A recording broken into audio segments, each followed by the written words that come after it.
Hi everyone, my name is Terri, and welcome to my channel, The Pink Dumbbell Problem, and a new episode in the Friday Fact Day series where I get to talk about my work in fitness, feminism, and philosophy. And today's facts are all about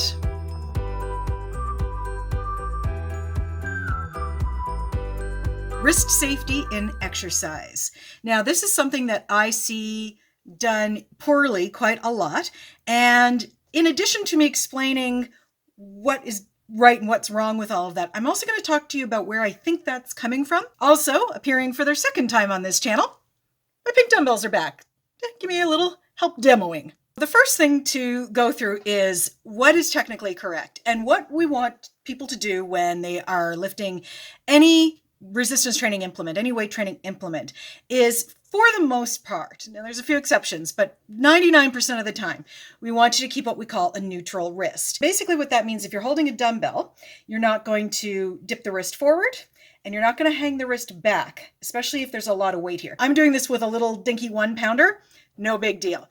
If this starts getting up into heavier amounts though, pulling forward or hanging back, either of those are going to put tension on all of the tendons and ligaments in the front and back of the wrist. And you're not going to like yourself the next day for that.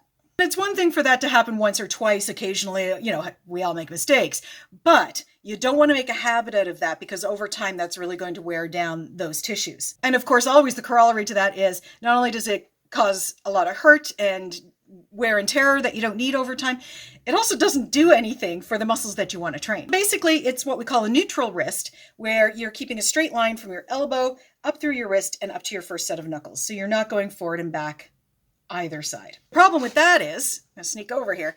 The problem with that is quite often when we see the bicep curl, people want to do this. That's where things get a little sticky. One of the things that I've noticed, and it always kind of weirds me out a little bit, is when I tell people I'm a fitness instructor, they immediately go like this and start doing bicep curls in the air, because that is the symbol of fitness to a lot of people. It's a thing people do, I think, to somehow connect a concept in their minds. Not a psychologist, don't really know what that's about, but I see it all the time. You see it sometimes as a musician too, right? You tell somebody you play the guitar and they immediately go, oh yeah. Like, it's a bizarre thing, but a lot of people do it. I always notice when people do that, when they say about fitness, they will try to flex a bicep and curl the wrist in. So I have a few ideas on what I think is causing that and what this is looking like to people who don't exercise and don't know the technicalities of it. But their concept of fitness or exercise or working out is based on pop culture and advertising. As Bell Hooks said, pop culture is where the pedagogy is. And if that's how people are learning, they're going to learn some bad fitness stuff. Guaranteed. For a lot of people, if they don't work out or they don't do any kind of sport activity, the differences between these different activities is pretty hard to suss. I've already done a video on the difference between weight training, weightlifting, and bodybuilding. So link in the box for that one. Here's a few pictures. These are some stock photo pictures that I've gotten from various websites. And these are competitive bodybuilders. And you'll notice that when they are flexing, when they're posing for the judges in the competition, they will curl the wrists in. Depending on the angle of the pose, there are muscles in the forearm, and as I clench and release, you can see them moving a bit there. Those are the forearm flexors. They make the wrist go up and down. They connect to the fingers and make you do this. So they're very important muscles, and they do have the ability to be visible if they're big enough from stage. So some of it may be wanting to make that group of forearm flexor muscles more visible. But I think a lot of it is it's just how it's done. So for those folks who don't see much of a difference between working out in the gym versus actually training to be a bodybuilder, that all looks the same. And so they assume that this curled wrist thing is in fact how you do the training. The problem is it's not how you do the training. It's how you do the posing. Training is not done like this. It's done like this. Now, if I'm doing a bicep curl, bringing my hand close to my shoulder by closing the angle of my elbow, changing the degree of angle in my wrist does not do anything to activate that bicep. Now, I have heard some people argue that there are reasons for keeping the hand flexed back with a dumbbell as you do curls or different types of lifts. I'm not really sold on that, but I appreciate that some people are doing that. And the important thing to understand is that even when people do recommend you do that, they always say this is a very advanced situation. This is really getting more into the weight training for, again, bodybuilding competitions and things than it is for the person who works out for day-to-day health. But really, it's just important to remember that this is a pose that the bodybuilder does on stage. This is how they hold their wrist when they're actually working out in the gym. Now, the other thing I want to show you, again, a couple more pictures here, and these are all from stock photography websites. These are all free that you can download. Some of them I didn't bother to take the watermarks off because that's not the point here. These are all examples of how women in particular are portrayed when it comes to doing wrist flexion and extension while holding a dumbbell. Quite often, as you can see, a pink one. And really, when it comes to pictures that are taken for the purpose of using as advertising, they are often using pink to signify femininity somehow in the picture. I also tried to find, and I couldn't find it anywhere, a picture that was used in advertising about probably 20-ish, 25-ish years ago. It was done like this. And the reason is the advertisement was for the nail polish the model was wearing. So, of course, if her wrist is neutral and facing forward, you can't see her fingernails. So she had her wrist tipped back so you could see what the product was they were advertising. That's just another example of how women see that. Women see advertising for nail polishes all the time. Maybe we don't see as much advertising for fitness products in our magazines. A woman coming in with that impression in her head might assume, and I've seen it happen for real, that this is the position in which you lift your bicep curl. And that's just going to really just make misery in the tendons over time. So this really gets into why feminine people tend to do more incorrect wrist stuff their first time in the gym. And this is something, by the way, that I'm talking about from anecdotal experience from 15 years of being a fitness instructor who's also got a gender studies background. I have not yet found studies on this because we're really not doing a lot of work yet on matching up fitness as a pedagogy with the research out there on gender studies and the influence of pop culture and media.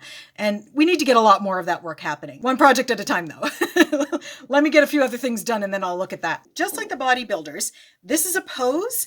This is a pose. These are all things done to make the photograph better or maybe make a product more visible or things like that. It's not actually how you do the exercise. But if you've never been in a gym, you don't know that that's not how the exercise is done to achieve that look. The other thing is there is sort of a physical reason why sometimes people do that. And it doesn't really make sense with these little ones. But if I had a heavy dumbbell, something that I was really kind of having to struggle to lift. And the reason for that is down to levers. I keep saying it. Everything you need to know about fitness, you learned in grade 11 physics. Levers and fulcrums. Here we go. The longer a lever is, the more force you have to put on the fulcrum to pull that in, to move the weight. If the lever is longer, like say, for example, I take this out full length and do my bicep curl this way, I just made the lever longer. This dumbbell is going to feel heavier. It's not. It's still the same 1 pound it's always been, but it's going to feel like more because I'm going to have to exert more force to pull it upward. If I'm struggling with it in this position, shortening the lever is going to make it easier to pull in. That's why with kettlebells, let me grab a kettlebell here. There's 2 standard grips that you learn in most kettlebell classes or workshops. So the first one is what we call the standard grip. Your hand is under the handle and you can do a bicep curl like so, with this just kind of resting against the back of your hand. The other one is called the pistol grip. So you change to this position. And what have I done? I've lengthened the lever the whole length of this kettlebell. So now it's a lot harder to do that bicep curl. It's the same 10-pound kettlebell, but it feels a lot heavier because you've extended the lever, so you have to exert more force to move the weight. Now, there's something else going on here too that's a little further back and a little more insidious. And I've talked a few times on this channel about historically how women have been kept out of physical activity spaces. And I'll throw some links down below, particularly to the video on bicycle face. That's really the best descriptor of it all. So go watch that one when you're finished with this one. Women or feminine people get less training in the correct procedure of these things before they are even old enough to enter a gym. A number of studies over the years have shown that boys get more literally hands-on training when it comes to physical activity and physical literacy. Already did a video on physical literacy, link down below. Boys get more training in physical literacy and they get it earlier than girls do. It's considered more important and more acceptable for boys to get that training, and it's not as necessary for girls to get it. We see that in all kinds of things. So not necessarily in using weight training implements, which really kids are too young for this, but in other forms of physical literacy like walking, running, throwing like a girl. All of those things that somebody can be accused of doing improperly and therefore like a girl, because of course doing it like a girl is the wrong way. All of those things are a result of girls not being allowed into the sacred halls of physical activity over the years. Now, the good news is this is getting less and less with every generation. The idea that you don't teach a girl how to do anything proper because she doesn't need to know it is really kind of disappearing. While we are doing better generationally speaking, that is still dependent on things like having somebody in your family who can show you these things, your family valuing showing you these things. Does your community and your culture allow it? There's still a lot of cultures and communities that don't allow girls to do boy things, including various sport and fitness techniques. So when girls are kept away from accessing that level of coaching and instruction, by not having the quantity of it, the quality of it, or not being able to get it as young as the boys get it, all of that plays into physical literacy when you come into the gym for the first time as an adult. And this has been documented time and time again. Dozens of studies exist out there on this. But I'm going to give you a little quote from one of my favorite texts on this piece. And this is from Colette Dowling's book, The Frailty Myth. In this, she's talking specifically about girls learning to throw a ball and not quote unquote throw like a girl. The average person who hasn't been taught to throw properly will follow an ipsilateral pattern.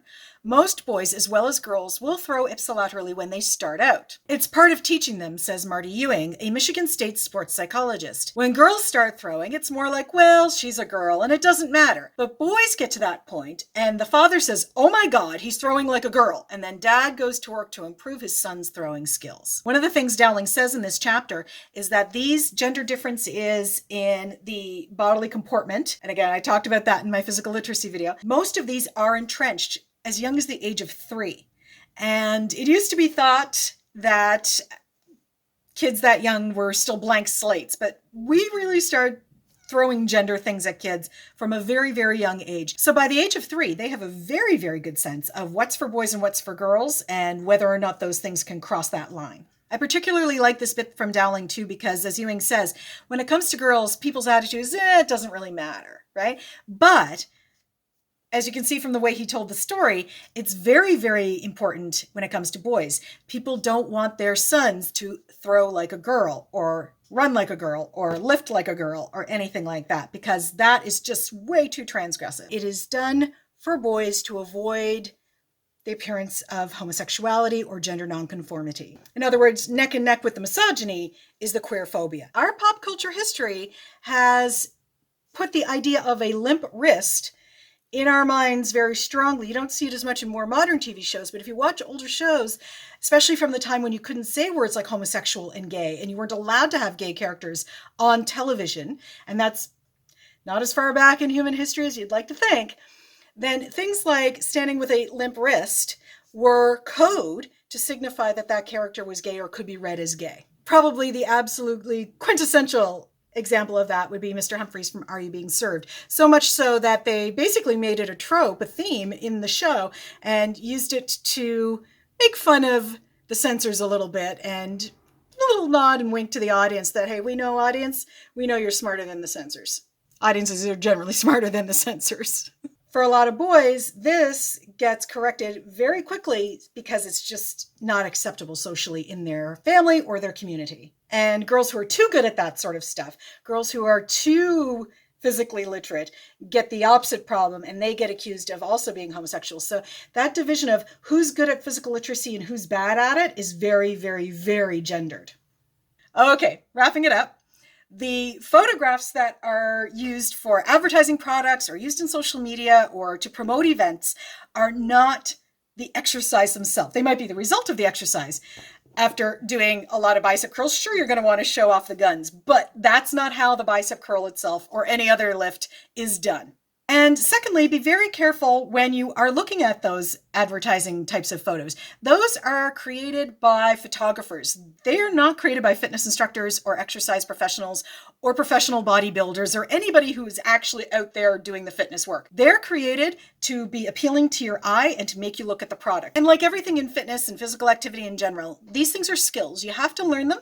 Whether you learn them from the time you're 3 years old and because you're a boy, people take care to make sure you don't throw like a girl, or because you took a class and you actively learned it as an adult.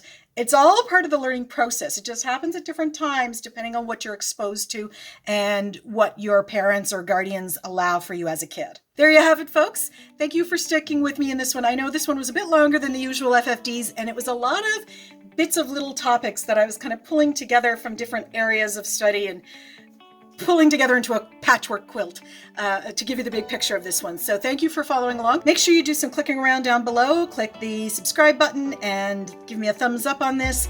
And you can click the little notification bell there as well to know when my videos go up on Fridays. In addition to watching the links down below for other videos, click around and you'll see my other social media accounts, and of course you can support me on Threadless or on Patreon. This channel is not big enough yet to be monetized by Google, so if you can help me out by buying a shirt or sending me $1 a month on Patreon, that's really going to help me grow this channel.